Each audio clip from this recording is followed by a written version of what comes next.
Just circularize this baby. Here's a fun thing, by the way. Once you get into orbit, you're pretty much halfway to everywhere.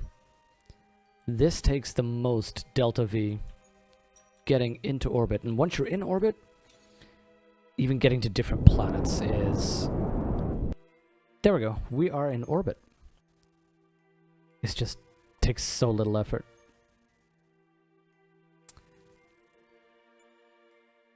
Escape the atmosphere. What's it like up there? We hope it's fun, because you're coming back very soon. Contract complete. Lovely. A goal is completed. Lovely. And we have some accomplishments. Speed record of 790 meters a second. Altitude record of 70 kilometers, i.e. out of the atmosphere. We've reached space, and we have entered orbit. Look at that cache. Gotta love it. So we could have, as it turns out, actually taken the go into orbit contract.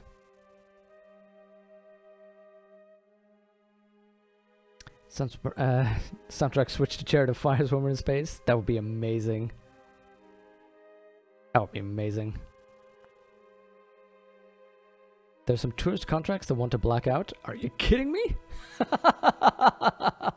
That is wonderful. I want to see that. That is amazing. Okay, I want to introduce you to Kerbalism at this point, because I mentioned we're using Kerbalism. Here's the cool thing.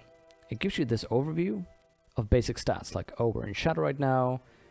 We have 98% of our electricity left, which will last us for an hour. All our food, water, oxygen, and so on is at a good rate. Condensation. I hate it when that stuff sticks to your glass. So, what Kerbalism adds is a bunch of life support type stuff. And I like it so much, because you can see there's a bunch of stats here. Climatization, eating, drinking, breathing. Stress is below the mouse pointer there, and radiation. There's radiation belts now that you can pass through to get extra radiation. If you use radioactive generators, it generates more radiation. And your Kerbals can actually get sick and die from radiation.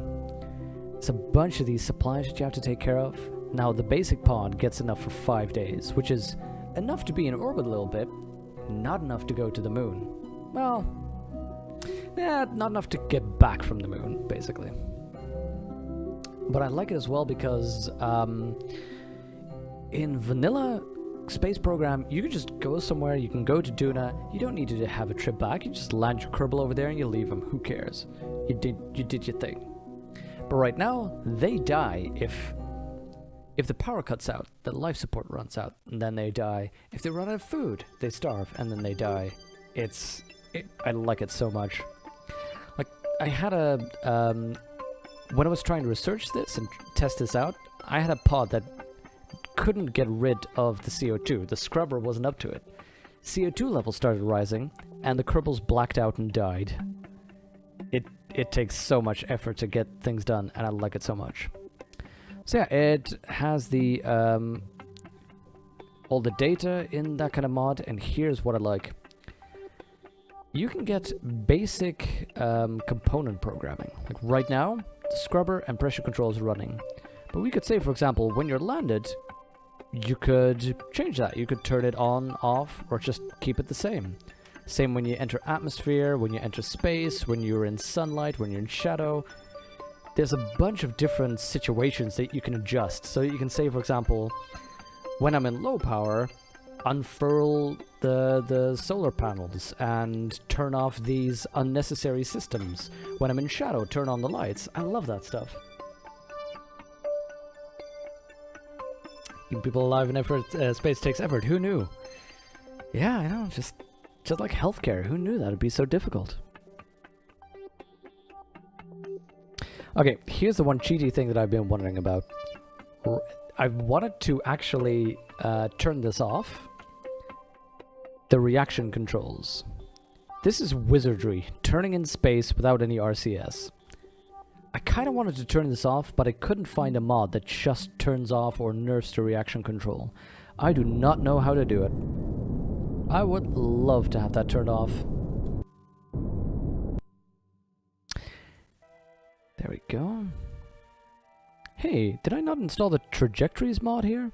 Oh, wait. We don't have that because we haven't upgraded the space planning yet.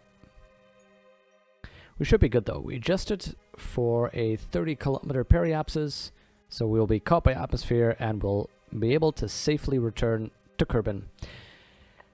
Hopefully. Left programming craft might try KOS. I was thinking about KOS actually, but I was worried that it wouldn't be fun on stream to just see somebody try to program something. Right click command pod and turn it off. Actually, SAS only, normal, pilot only, normal. Wait, wheel authority is 0. Ah, there we go. We'd have to manually do that for every craft though. Also, for now, I'm keeping it on because I didn't put any RCS on it, knowing that it wouldn't matter. But I'm going to use that to adjust it in future launches. If only I could make that like a default state. But yeah, then I'm going to nerf that one down, maybe.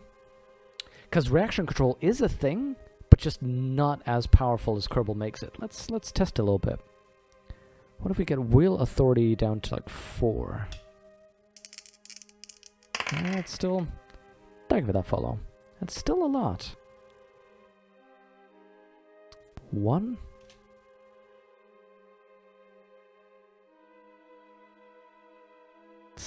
Yeah. I don't know, 1 is better. It's like super slow, but at least it does something. Might need advanced tweakables on. I think that is on, though. Maybe... Wait, that's in the settings, isn't it?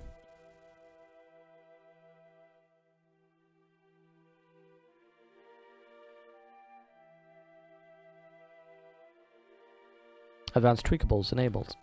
Yeah.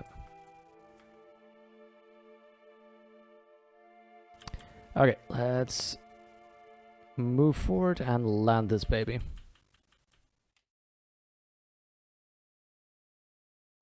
Oh yeah, this definitely... It's still powerful though. Thank you for that follow. It's still pretty powerful. Oh there, but it definitely oh god. It definitely changes the game a little bit. That's nice. That is something I may want to work on.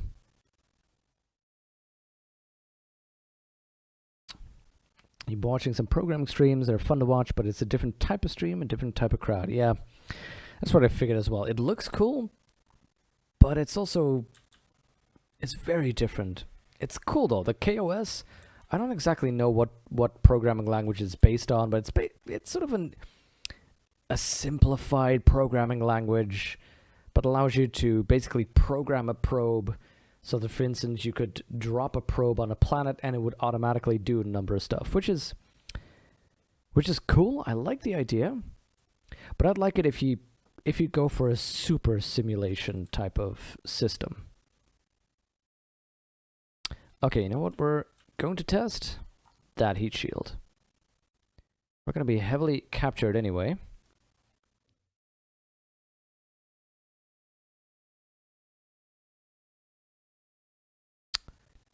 Let's point this baby retrograde. Oh, I'm liking this setting. Literally wheel authority 1. Okay, let's bump.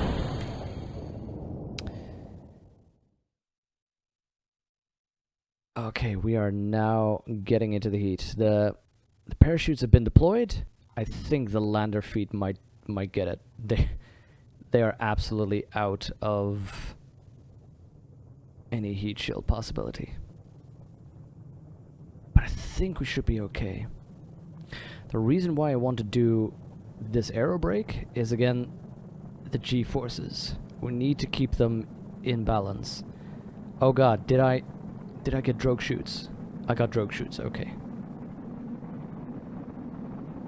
You can always edit the part files. Oh hey, that's a good idea. I never thought about that. can edit the part files and basically turn the reaction control off. That's a good idea. Have to edit that for all the pods though, but that's doable. Okay, so far it doesn't actually say that in the part description that it has an ablator, but it has an ablator. That is the landing gear. 2 of them broke. But now the pod itself, as you can see, is starting to get quite hot, but we're also speeding down enough, so I think we should be okay.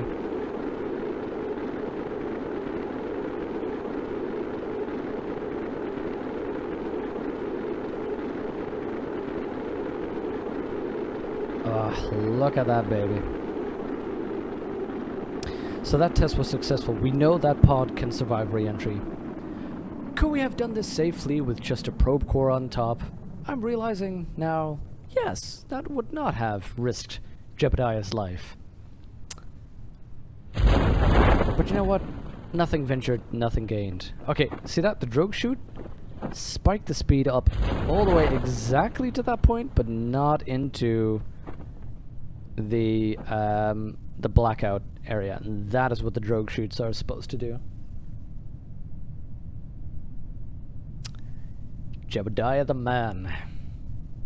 He's the man. If he can do it, no one can. Actually, I think Valentina is probably a better pilot, but her stats are a little bit better. I think she has less stupidity. Same amount of bravery, less stupidity. We haven't even went into Kerbal stats. It doesn't actually affect their ability to fly, but I think it affects how they react here, whether they scream in sheer terror or joy.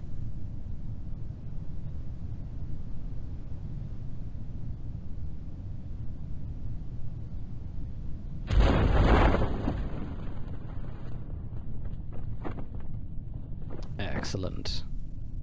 Where do we land?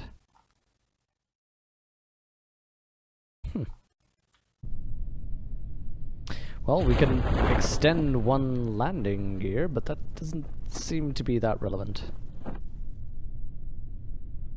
Which would basically mean this thing would fall on the actual pod door. Okay, this is taking a while.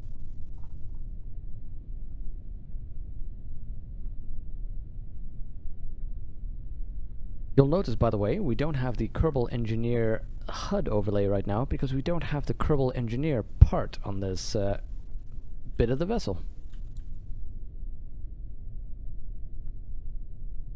Also, notice the height. That's why you don't trust that one to tell you when you've arrived on Kerbin. Okay, see, we have landed. I think the altimeter still shows way too high for us to be on the ground, but our velocity is 0. So there you have it. Maybe. EVA. Oh my god, look at that! He's not wearing a helmet. That is amazing. I did not even notice that before. EVA report. You catch yourself as you near to step into a 100-meter crevasse and slide down a massive glacier. No wonder they call this the Highlands.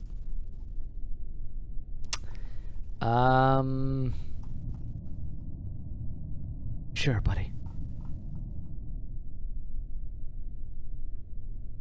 Board. And recover. That's our first space trip. We could have gained more science had we taken that orbit contract. 76 signs though. Oh yes. 300,000 in funds. That is excellent. And Jebediah has leveled up to level 1. Recent accomplishments. We have returned to the surface from orbit. Yes. Oh hey, that's new.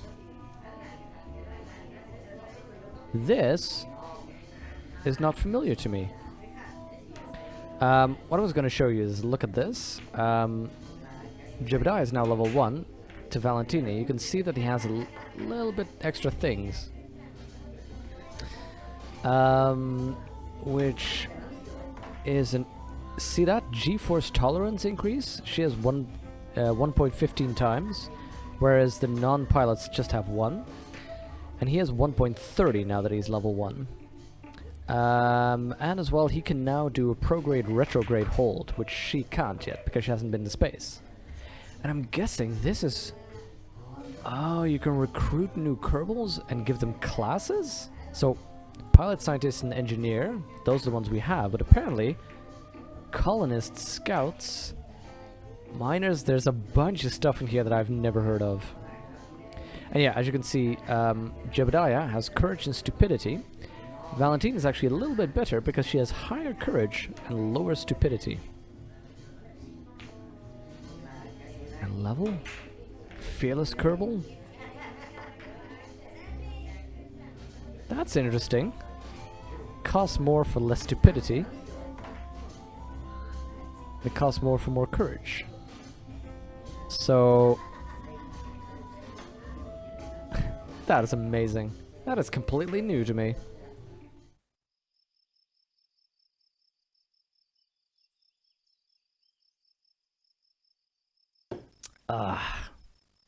I don't know about you, but I am loving this stuff. This is amazing.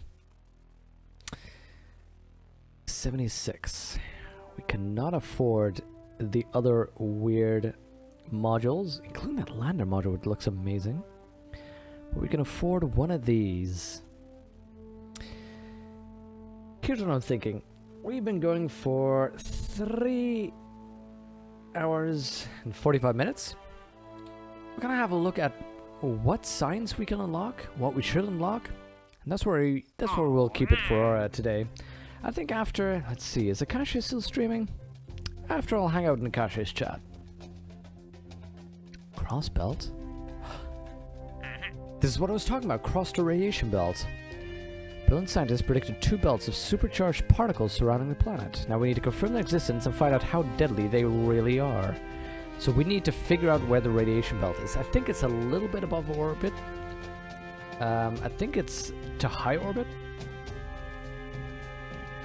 Now explore the Mun, obviously, that's the next goal. Deploy a rover on the Mun, so these 2 we can take together. And the surveys. These are things we can do already in stream. So one thing we're going to have to do is be able to plan. Patched conic, so we need 150,000 to upgrade that one, and we need 75,000 to upgrade that one. So it's 225,000 for both.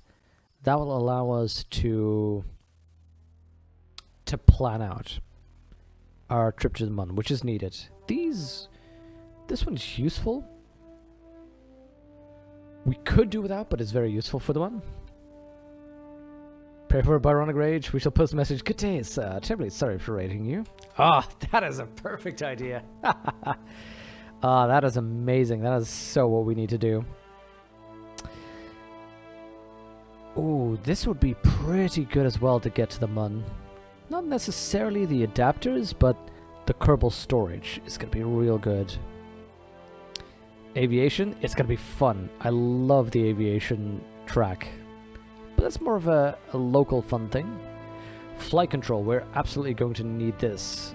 RCS. Or a bunch of science. Oh wait, that answers my question. We do not need Kerbal inventory system if we don't have this one already. So that's 90 science that we need. Radio mount camera is pretty cool though, because I think... Hold on, you display all the camera fields at once. I think you use that for the raster prop to look outside. This will also, the altimetry sensor, get us our first useful satellites. Like a relay satellite and a scanning satellite. Ah, so many choices. I think flight control might be the best thing to start off with. Because we definitely need that in landing.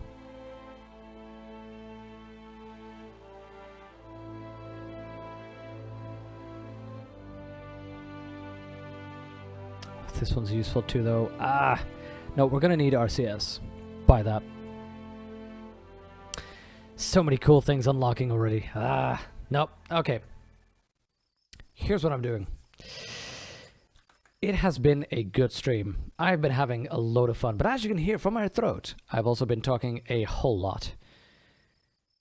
We're gonna save this game. We don't need to actively save it, it auto-saves, but we're going to quit out. I've been having tremendous fun playing this. This was amazing, and we will definitely be returning to this tomorrow to get more space missions now that we've actually gone to space. We've made true on the Kerbal Space Program promise. Hey, thank you for watching, Vaden and Fub. It has been a lot of fun hanging out with you as well, with all the feedback.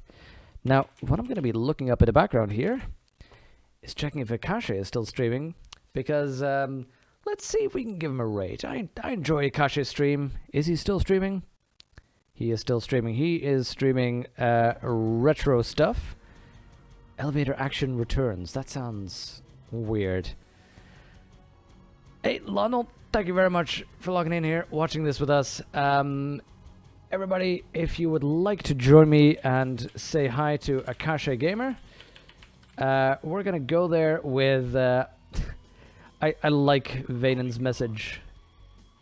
We're gonna go there with there we go. Thank you. That's Akashi, that's not voices you're hearing. Thank you so much for joining me. Hope to see you in Akashi's stream, and otherwise I'll see you tomorrow, same time, same place. Bye now. It seems like he's gonna like stream on the camera. Oh yeah, father, sin with me. Sin with me.